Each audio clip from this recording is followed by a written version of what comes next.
Assalamualaikum warahmatullahi wabarakatuh. Salam sejahtera untuk kita semua. Yang saya hormati Bapak Henry Yulianus selaku dosen pembimbing dan yang saya hormati Bapak dan Ibu dosen penguji. Perkenalkan, nama saya Rifki Farhan. Pada kesempatan kali ini saya akan menyampaikan presentasi penelitian tesis dengan judul analisis tingkat kinerja tools digitalisasi enterprise Telkom dengan metode importance performance analysis. Berdasarkan dari artikel yang dikeluarkan oleh kemenperin.go.id tahun 2022, dalam upayanya menghadapi revolusi industri, Indonesia melakukan inisiatif untuk menyusun dan mengimplementasikan strategi dan roadmap for Industrial Revolution di Indonesia, disebut dengan Making Indonesian 4.0. Menurut Fauzia tahun 2022, salah satu perusahaan yang mengupayakan transformasi digital dengan mengikuti kaidah kebijakan revolusi industri adalah PT Telkom. PT Telkom terbagi menjadi beberapa divisi guna meningkatkan layanan yang diberikan kepada pelanggannya. Salah satunya adalah divisi Enterprise Desk yang bergerak pada pelayanan solusi bisnis berbasis teknologi untuk penyediaan proses digital connectivity, digital platform, dan digital service. Dalam upayanya untuk meningkatkan kualitas layanan dan adanya kebijakan revolusi industri, divisi Desk memiliki beberapa permasalahan internal yang menghambat kinerja proses bisnisnya. Divisi Desk membutuhkan platform digital untuk internal usernya, yaitu tim manajemen dan beberapa akun representatif atau akun manager, sehingga dapat mengintegrasi seluruh pelayanan dan melakukan aktivitas monitoring order pelanggan secara end-to-end. Pada tahun 2020, Desk dengan bantuan dari Divisi Business and Technology atau DBT, merancang tools digitalisasi enterprise Telkom sebagai digital touch points. Tools digitalisasi enterprise merupakan IT tools bagi para pelanggan untuk sistem pengelolaan tagihan, memonitor proyek yang ditangani oleh perusahaan, serta memastikan optimalisasi proses operasional dan penjualan untuk segmen enterprise, medium enterprise, dan government. Tools digital enterprise merupakan digital touch points dalam implementasinya itu masih belum sempurna terkait dengan proses input data order sampai dengan after sales-nya. Seperti tidak bisa login, data tidak otomatis keluar atau terupdate, aktivitas pada menu aplikasi oleh user yang hilang, kemudian menu proyek dalam aplikasi yang tidak muncul, gangguan pada menu approval manajemen, dan lain sebagainya. Sehingga dari permasalahan tersebut, peneliti ingin mengetahui apakah tools tersebut dapat membantu kinerja proses bisnis di divisi Desk ini sudah memenuhi kriteria dari pedoman ISO 25010. Untuk rumusan masalahnya adalah Divisi Enterprise Service atau Desk pada tahun 2020 telah merancang sistem aplikasi untuk keperluan layanan terkait dengan pembuatan sistem layanan baru, membuat sistem tiket yang bermasalah, memantau layanan bisnis pelanggan dengan respon yang lebih cepat, serta memberikan pembaharuan berkelanjutan untuk ini bisnis pelanggan. Aplikasi tersebut adalah tools digitalisasi enterprise. Kinerja dari aplikasi ini masih perlu ditingkatkan dan dikembangkan berdasarkan keluhan dari pengguna, seperti aktivitas IM yang tidak muncul, user tidak bisa melakukan login, dan lain sebagainya. Adapun solusi yang akan dilakukan adalah dengan melakukan analisis metode IPA untuk dapat mengetahui atribut kenyataan mana saja yang akan menjadi prioritas utama untuk dilakukan perbaikan. Untuk pertanyaan penelitiannya adalah satu, bagaimana kinerja tools digitisasi enterprise berdasarkan standar ISO 25010. Yang kedua, apakah tools digitisasi enterprise sudah memenuhi harapan dari para penggunanya? Yang ketiga, kriteria apa saja yang harus ditingkatkan dalam pengembangan aplikasi tools digitisasi enterprise guna memenuhi harapan penggunanya. Tujuan penelitiannya adalah satu, menganalisis kinerja aplikasi tools digitisasi enterprise berdasarkan standar ISO 25010. Yang kedua, mengevaluasi gap dan antara kinerja dan harapan pengguna dari aplikasi tools digitisasi enterprise dan memberikan rekomendasi kriteria perbaikan dan perkembangan pada aplikasi tools digitisasi enterprise guna memenuhi harapan pengguna. Untuk teorinya yaitu terdiri dari pengertian digitalisasi, pengertian tingkat kinerja, pengertian standar model ISO 25010-2011, dan pengertian dari metode IPA. Untuk metode penelitiannya, yaitu desain penilaian dapat dilihat pada diagram alir seperti berikut. Pertama, peneliti melakukan studi pendahuluan, kemudian identifikasi dan perumusan masalah, menentukan jumlah dan manfaat penelitian, melakukan studi literatur, kemudian melakukan identifikasi kinerja berdasarkan dengan standar kriteria ISO 25010 yang nantinya akan disusun menjadi pertanyaan kuesioner. Setelah itu, melakukan penyusunan dan penyebaran kuesioner melalui Google Form kepada user internal tools digitisasi enterprise. Hasil dari kuesioner akan dilakukan uji validitas dan reliabilitas.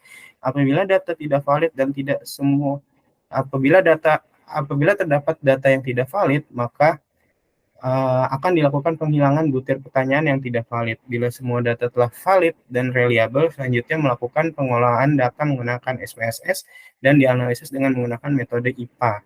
Yang selanjutnya peneliti melakukan untuk menganalisa, dan step terakhirnya adalah melakukan kesimpulan dan saran. Untuk lokasi waktu penelitian itu bertepat di PT Telekomunikasi Indonesia, Divisi DES, Segmen MMS, dan Divisi DBT dengan waktu penelitian di Januari sampai April 2023.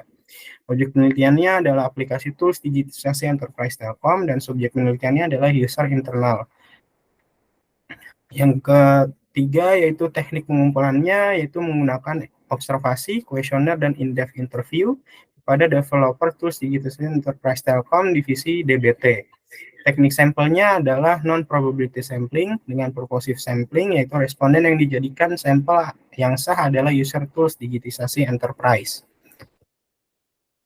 Pembahasan mengenai karakteristik responden, yaitu dari hasil survei 173 responden, karakteristik responden didapat ialah responden pengisi adalah 64,2% pria dan 35,8% wanita. Rekomendasi responden lebih dari 40 tahun sebanyak 43% dan lamanya seseorang telah menjabat posisi pekerjaan lebih dari 5 tahun sebanyak 59%, serta sebesar 87% telah menggunakan tools digitisasi enterprise sebanyak lebih dari 5 kali. Hal ini menandakan bahwa tools digitisasi ini telah sering digunakan oleh responden dan diharapkan hasilnya akan lebih objektif untuk penelitian. Dalam uji validitas ini, peneliti mengambil sampel sebesar 50 responden dari 173 responden yang ada. Nilai average yang diperoleh dari pengambilan sampel N yaitu 50 dan 41 butir pertanyaan dengan tingkat signifikansi 5% adalah 0,2787. Nilai R hitung diperoleh dari hasil perhitungan pengolahan SPSS pada nilai total person correlation. Adapun data dikatakan valid apabila nilai R hitung lebih besar daripada R tabelnya. Berdasarkan dari tabel ini, hasil dari kedua uji validitas, yaitu uji validitas performansi dan uji validitas kepentingan, dari persebaran kuesioner penelitian yang telah dilakukan dapat dinyatakan adalah semuanya valid. Selanjutnya adalah mengenai uji reliabilitas, di mana uji reliabilitas ini bisa dilihat pada tabel berikut, yaitu hasil dari kedua nilai Cronbach alpha tersebut ialah lebih dari 0,8. Sehingga dapat dikatakan kedua kategori ini atribut pada kuesioner yang dilakukan dan disebarkannya itu sangat reliable, sehingga kuesioner penelitian dapat dikatakan dapat dipercaya sebagai alat ukur yang sah. Untuk melakukan metode analisis IPA, untuk mengetahui pemetaan dari IPM-nya, terlebih dahulu peneliti melakukan perhitungan nilai skor dan tingkat kesesuaian untuk mengetahui persentase tingkat kesesuaian dan gap yang muncul. Berdasarkan dari tabel 4.2, tingkat kesesuaian performansi tools digitisasi enterprise terhadap harapan pengguna sebesar 96,26%. Hal ini dapat dikatakan bahwa apa yang diharapkan oleh para pengguna itu masih belum sesuai karena masih terdapat gap sebesar 3,74% yang masih harus menjadi perhatian untuk dilakukan perbaikan. Selanjutnya adalah dengan menghitung jumlah dan rata-rata jawaban dari 173 responden terhadap kategori tingkat kinerja dan tingkat kepentingannya yang dapat dilihat pada tabel 4.3. Hasil perhitungan NIK pada masing-masing variabel tingkat performansi dan tingkat kepentingan menghitung rata-rata seluruh variabel pada NIKI dan NIKP dan diperoleh NIKP bar sebesar 4,25 pada sumbu Y dan NIKI bar 4,4 pada sumbu X pada sumbu Y. Dari kedua angka tersebut masih terdapat opportunity for improvement. Kemudian variabel mana aja yang mendapatkan prioritas untuk perbaikan itu akan diketahui dan dianalisis menggunakan metode IPA. Hal ini dapat diketahui setelah mengetahui hasil dari nilai skor tingkat kesesuaian dan tingkat kinerja yang kemudian dipetakan ke dalam diagram Cartesian, yaitu Important Performance Matrix atau IPM, melalui SPSS seperti berikut. Pada tabel ini terlihat 41 titik pertanyaan yang terbagi ke dalam 4 kuadran. Kuadran pertama itu menggambarkan tentang atribut yang memiliki tingkat kepentingan tertinggi, namun tingkat kepuasannya masih belum terpenuhi, jadi diharapkan untuk dilakukan perbaikan oleh perusahaan. Kuadran kedua menggambarkan tingkat kepentingan dan tingkat performansi berada di atas rata-rata, sehingga atribut yang masuk ke dalam kuadran ini diharapkan dapat dipertahankan oleh perusahaan. Dan yang kuadran ketiga menggambarkan kepentingan dan performansi yang rendah di bawah rata-rata, dan kuadran keempat itu menggambarkan performansi di atas rata-rata, namun kepentingannya di bawah rata-rata juga. Untuk lebih jelasnya, akan dijelaskan pada slide berikut pada keterangan diagram Cartesius IPA. Pada diagram keterangan tersebut untuk menjelaskan secara detail atribut-atribut pernyataan apa saja yang direkomendasikan untuk dilakukan perbaikan. Kuadran 1 bisa kita lihat merupakan kuadran yang memiliki tingkat kepentingan tinggi, akan tetapi tingkat kepuasannya rendah, sehingga kuadran tersebut perlu untuk direkomendasikan untuk dilakukan perbaikan oleh perusahaan di dalam divisi DBT. Atribut yang masuk ke dalam kategori kuadran 1 ini, yaitu bisa kita lihat pernyataan nomor 7 pada variabel performance efficiency time behavior, dan nomor 12 yaitu pada variabel compatibility coexistence. Atribut-atribut pernyataan yang masuk ke dalam prioritas perbaikan seperti sebelumnya telah saya singgung, yaitu pada pernyataan nomor 7 dan nomor 12. Kedua atribut ini peneliti melakukan wawancara secara mendalam lagi terhadap dua expertise dari divisi DBT untuk mengetahui penyebab permasalahan yang muncul. Pada nomor 7, atribut ini mengatakan tentang waktu response order data pada sistem tools digitisasi enterprise Telkom. Penyebab permasalahannya adalah karena pengguna tidak dapat login tools digitisasi, data tidak otomatis terupdate, aktivitas AM yang hilang, gangguan pada menu approval management, privilege yang tidak sesuai, dan menu proyek yang tidak muncul. Secara keseluruhan berdasarkan hasil wawancara dari narasumber, poin-poin permasalahan pada atribut nomor 7 ini terkait dengan human error, adanya overcapacity yang dialami oleh sistem aplikasi, dan requirement sistem yang masih belum sesuai. Pada nomor 12, atribut ini mengatakan tentang tools digitisasi enterprise Telkom melakukan fungsi sharing informasi kepada sistem lain. Penyebab permasalahannya yang muncul adalah karena IDLOP yang hilang tidak terintegrasi dengan sistem aplikasi lain seperti Reline, Simlob, atau Epic, dan ada gangguan server atau terjadinya service down.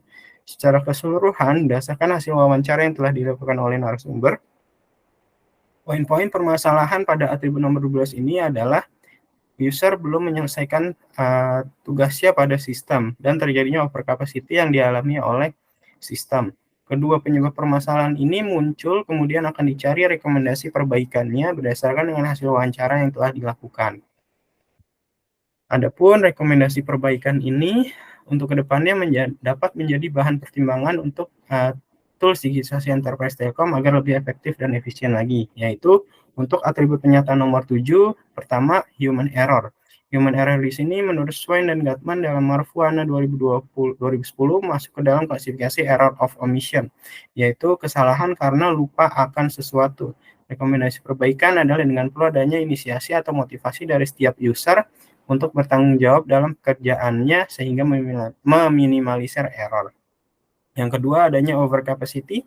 Rekomendasi yang harus dilakukan adalah dengan memiliki atau menambah kapasitas media penyimpanan yang lebih besar, serta melakukan deduplikasi data, sehingga dapat signifikan mengurangi volume atau replikasi kapasitas data yang disimpan untuk pemulihan. Yang ketiga, requirement system yang belum sesuai, yaitu menurut Sazinger, Jackson, dan Bird 2012, sistem requirement yang menyangkut dengan permasalahan ini adalah tentang functional requirement, yaitu persyaratan fungsional sistem yang menggambarkan kegiatan atau proses yang harus sistem lakukan. Rekomendasi perbaikannya adalah developer tools digitisasi perlu untuk menganalisis kembali kebutuhan SRS-nya yang dibutuhkan seperti perlunya untuk mempelajari kebutuhan user sehingga akan mendapatkan kesesuaian kebutuhan sistem itu sendiri. Kemudian, untuk atribut pernyataan nomor 12, yaitu 1, user belum menyelesaikan tugasnya pada sistem. Rekomendasi perbaikannya adalah dengan pihak manajemen itu perlu untuk menambahkan informasi mengenai aturan di dalam SOP terkait dengan penginputan batas-batas aktivitas user untuk segera diinputkan. Yang kedua, ada gangguan server atau service down akibat over capacity. Menurut Rafli dan Iskandar dan Andrianingsih 2022, salah satu cara untuk mengatasi terjadinya server down adalah dengan menggunakan sistem load balancing atau melakukan penambahan media penyimpanan yang lebih besar daripada sebelumnya sehingga menjaga stabilitas sistem tools digitalisasi enterprise. Adapun untuk kesimpulan dan sarannya adalah untuk kesimpulan, yaitu tingkat kinerja tools digitalisasi enterprise Telkom sebesar 96,26%. Indeks kinerja performasi sebesar 4,25, lebih kecil daripada indeks kinerja harapannya. Atribut penyataan yang masuk ke dalam prioritas perbaikan, yaitu atribut penyataan nomor 7, yaitu performance, efficiency, time behavior, dan nomor 12, yaitu compatibility dan coexistence. Rekomendasi perbaikannya adalah meminimalisir human error, menambah kapasitas storage, mengkaji ulang SRS-nya, melakukan reminding kepada user internal dan pemberian notifikasi kepada user internal, dan melakukan penambahan media penyimpanan yang lebih besar. Implikasinya adalah secara teoretis, referensi ini untuk menambah wawasan dan pengetahuan tentang pengeluaran tingkat kinerja menggunakan standar ISO 25010 dan metode IPA. Secara praktisnya, membantu manajemen divisi desk dan divisi bisnis teknologi untuk mendapatkan data dan informasi terkait tingkat kinerja tools digitalisasi enterprise Telkom yang belum sesuai dengan harapan dari pengguna secara internal. Saran dari peneliti ada 2, yaitu unit divisi DBT perlu untuk melakukan asesmen kembali terhadap sistem tools digitalisasinya untuk variabel performance efficiency, time behavior, dan variabel compatibility coexistence. Serta perlu adanya sosialisasi dan komunikasi kepada user terkait informasi tools digitalisasi enterprise Telkom agar kesadaran dan pemahaman user bertambah. Demikian presentasi tesis saya. Kurang lebihnya mohon maaf. Terima kasih. Wassalamualaikum warahmatullahi wabarakatuh.